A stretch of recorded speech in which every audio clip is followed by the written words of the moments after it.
មើលធប់បរិបៈនឹងដែរតើបាទឯកកតាបរិបៈមួយកាមឆន្ទៈហ្នឹងចឹងបន្តទៅទៀតចឹងបើអាចយល់បានហើយហ្នឹងកាយបស្សទ្ធិ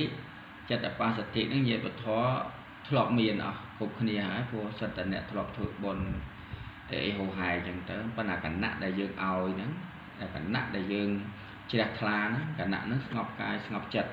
អញ្ចឹងអត់មានឧទ្ធច្ចៈកើតឧទ្ធច្ចៈនៃតួនៃអកុសលពេលគណៈហ្នឹងបុណ្យនឹងកើតហើយពេលដែលបុណ្យនឹងកើតហើយគឺជាតួនៃកុសលហើយស្ងប់ប៉ុណ្ណឹងសុខប៉ុណ្ណឹងហើយបាទព្រោះសម្រាប់កម្មតិចបាទណាអសទ្ធិបែរថាស្ងប់អញ្ចឹងលោកគ្រូហើយស្ងប់ហើយមិនទៅជាបរិបត្តិនៃឧទ្ធច្ចៈអត់យល់ឡើងដោយសារតែឧទ្ធច្ចៈនេះវារវើរវាយលោកម្ចាស់ឧទ្ធច្ចៈរវើរវាយតអត់ណារវើរវាយរីមីអញ្ចឹងហ៎ឧទ្ធច្ចៈនោះអូអញ្ចឹងបន្តអត់វាបើអត់វាទៅមានអាហ្នឹង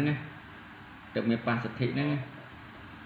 ហ្នឹងហើយវាទៅមានបស្សទ្ធិបាទកណាហ្នឹងហៅបរិបៈបើមានឧទ្ធច្ចៈអត់មានបស្សទ្ធិទេរស់ស្ងប់អត់ឃើញទេមែនទេទៅពេលយើងបានបស្សទ្ធិហើយស្ងប់ហ្នឹងចប់បដៅយើងលោកគ្រូឬក៏មានអីបន្តទៀតទេលោកគ្រូស្ងប់នេះគឺសំដៅដល់ចិត្តតែមួយដួងកើតតែមួយដួងមួយខ្ញាក់ហ្នឹងទេគេហៅថាមួយចិត្តតបាតណាមួយចិត្តតបាតដូចគណៈចិត្តអញ្ចឹងមាន17គណៈអីចឹងហ្នឹងហៅថាមួយចិត្តតបាតវាស្ងប់ប៉ុណ្ណឹងស្ងប់តែ17គណៈហ្នឹងវាស្ងប់ស្ងប់តួនៃមួយជុំនៃចិត្តដែលកើតហើយក៏វារលត់ទៅវិញហ្នឹងតាមអតិមហន្តារម្មណ៍តែនិយាយចឹងទៅបាទស្ដាប់ប៉ុន្តែថាបដិបៈហ្នឹងគឺមានន័យថាមិនត្រូវគ្នាឆ្លុះគ្នាបើមានគេអត់អាចបើមានបស្សទ្ធិអត់ឧទ្ធច្ចៈបើមានឧទ្ធច្ចៈអត់បស្សទ្ធិណាយល់ណាអរគុណផងគ្រូយល់ដែរគ្រូហើយដល់ពេលអញ្ចឹងយើងឃើញយ៉ាងម៉េចបើឧទ្ធច្ចៈវាតួអកុសលចុះបើមានបស្សទ្ធិហើយជាតួនៃកុសលអញ្ចឹងបុណ្យវាមិនកើតវាស្ងប់ហើយវាមិនកើតហើយយើងបាច់ចាំពិបាកចិត្តអីទៀតបានធ្វើបុណ្យហើយតាហើយបុណ្យនេះជាបុណ្យអត់មានរបៀបទេអត់មានរបៀបក្នុងការធ្វើរោងហៅភ្ញៀវជួលចុងភៅអីហូហែនេះបុណ្យនេះគឺកើតក្នុងគណៈហ្នឹងនៅក្នុងផ្ទះក៏កើតនៅវត្តក៏កើតនៅតាណាក៏កើតដែរសំខាន់ឲ្យឧទ្ធច្ចៈអត់មានណា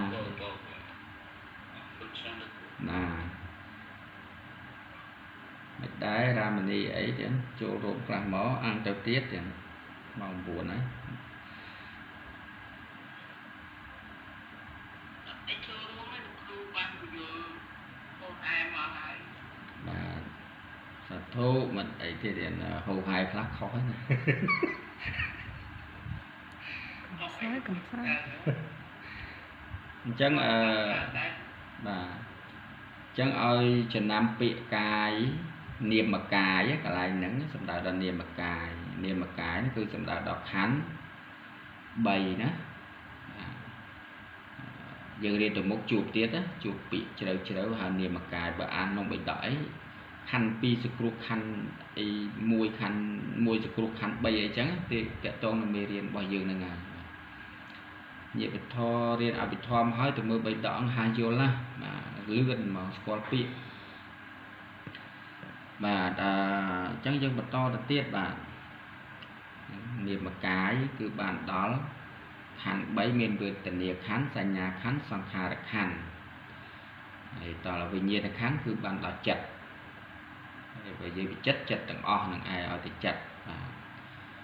ទាំងអង្គប្រមាណ89ឬក៏121នឹងឯងហើយវិញ្ញាណខណ្ឌហើយបាទ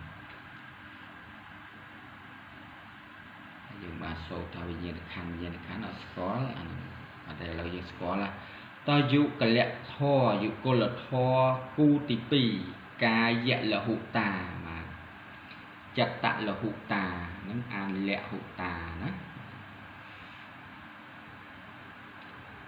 កាយសៈលហុភាវោកាយលហុតាសេចក្តីស្រាលនៃកាយឈ្មោះថាកាយលហុតាបាទនេះមកពីពាក្យថាលហុហ្នឹងណា